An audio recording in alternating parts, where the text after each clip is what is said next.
well, you're from Toronto. Did you know that there was like all this Latin music, reggaeton, dembow? The all Dude, I these had artists from no the industry. idea. I had no Yeah, because idea. that's crazy for me to think that you're being from Toronto and you're working with people like Like Tiny, Yandel, like I know, right? maybe Yeah. maybe it's not the same for you, but for us it was no, like it was like These are your Blink 182 guys, right? yes, uh, exactly. yeah, I That mean, makes it was sense. this all this combination with cultures that is Canada and the Latin culture. I mean, it was like an interesting combination for your work. So we wonder Interesting. how do you get right there? That's interesting. Well, what do you got? First of all, just a question for you guys. How do you think does it come across like differently? Is it an interesting fit? Or you're like, wow, like this feels like a guy that maybe doesn't listen to reggaeton, but is like kind of putting it into this world. Like, is it a fresh perspective? Would you say when you kind of look at this stuff? It's like a perspective to see it from here because um, we know that the industry is controlled with the U.S. Right. That makes influences, sense. Sure. and Yeah. because that makes it global and everyone can listen to it and Right. appreciate Right. the product, right? Yeah, so But I'll tell you this the story. It's a pretty cool story of like how I kind of got into the reggaeton scene for sure. Because Okay. mhm. I definitely I mean not I love the music. I actually listen to it all the time now, especially because I'm working with Tiny a lot and he'll send me Okay. stuff and it's really dope. But I never listened to it because I didn't grow up around that music, right? So like Uh-huh. Yeah, none of my understand it. friends or my family talked about it, so it was just like unheard of. But essentially this is how I got involved. So out of university, I used to shoot nightclub photos at a bar. There's a bar in Toronto that this guy, you know who Lex Barrero is? Yes, Experts, yeah. the from Neon 16, right? Exactly. So Okay. he's been working in the music industry for a while, like jumping around from different labels until he did this new one. But he owns this bar in Toronto that I was shooting nightclub photos at, and I knew that he was the only one that I have heard of in Toronto that I had a chance to like talk to him for him to see my work. So, and at the time, like I didn't know anyone else in the music industry, and this was like before I had any music videos. Yeah, that's what blows my head. How do you get to meet Tiny and all the Yeah, other yeah. guys? So I'll tell you. So I was literally like you guys, super young. Like this is 4 years ago. I had like a few music videos that I paid for out of pocket. I shot some local people. I was shooting some film photos on the side to build my portfolio, and then I started working at a nightclub, taking Okay. photos, and then I found out that one of the owners was Lex, and I was like, oh my god, this is my one This is chance. the shot. Yeah, I'm like, this is gonna be my One shot. Like if I opportunity. yeah, literally, dude. I was like, if I don't do a good job meeting this guy or whatever happens, like I don't know when the next opportunity will be that I'll meet someone else in the music industry, right?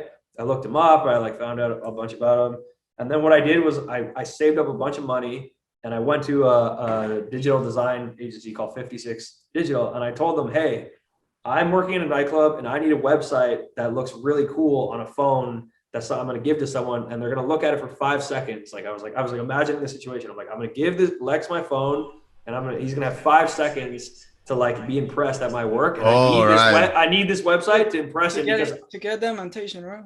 yeah, because I was like, I know what's going to happen. I'm going to be taking photos. He's going to be there one night and I need to be ready to impress him. And I know I only have 5 seconds of his time to It's impress like him. your So car presentation, right? For the yeah, literally like an elevator pitch. I was like, I need to figure out my you have a elevator pitch. really cool page.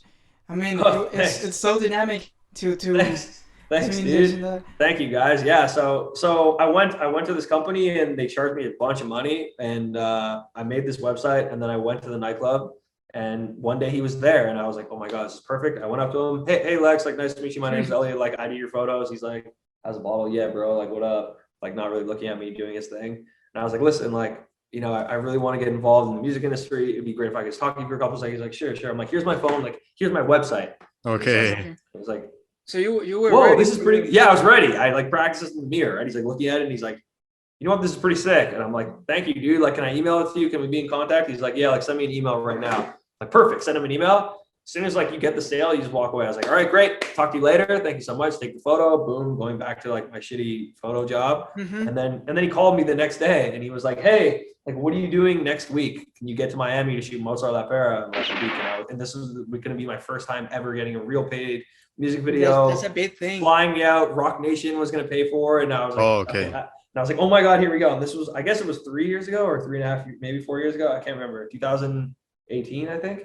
And then I was like, I didn't even, I probably had plans or whatever. I was working. I just, of course, I was like, yep, whatever it takes, I'm there 100%. Let's do this. Yeah, it was your opportunity to express to the world the things that you do, the things that you work and you express to like. Dude, exactly. It was my one chance because I knew like it would finally get some plays on. It got it got 10 million views as the first real video. Damn, bro. And dude, and the crazy thing about that video is we'd planned for a way different video, and I got there and like he was like 4 hours late. The location changed, and that entire Bad Battle video is completely run and gun. I made it all up on the spot because everything went wrong, and that was the only thing we could do within the tiny time span we had. So it ended up working out great. Lex liked it. We went to New York and he played it at the like Vimeo, whatever spot, the Billboard spot in New York. And then after that, I started shooting more Mozart stuff. And then he was like, yo, like you're doing pretty well. I want to introduce you to like someone special I'm working with.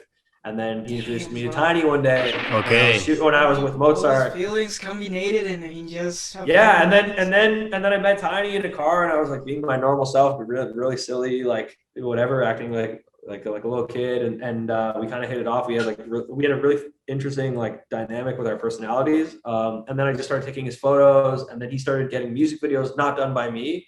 But then I was expressing to him like the kind of style I think we should do for his music videos because I was traveling with him because I was building his Instagram because this is when Lex was like, Tiny doesn't have a social presence. Like, get Ellie to take all his photos. So I was like, shooting him like crazy, and then he has some stuff like, yo, let's get Tiny to do some music videos. But then my portfolio was still very small. I only had Mozart, so I think Lex at the time was like, oh, let's get a more established director, not take any chances. And I was like, was that you only had made videos for Mozart? Yeah, like pretty much at that point. Yeah. Okay. Exactly. Yeah. I mean, I had other Toronto stuff that was dope, but like this, in terms of real industry stuff, I only had Mozart.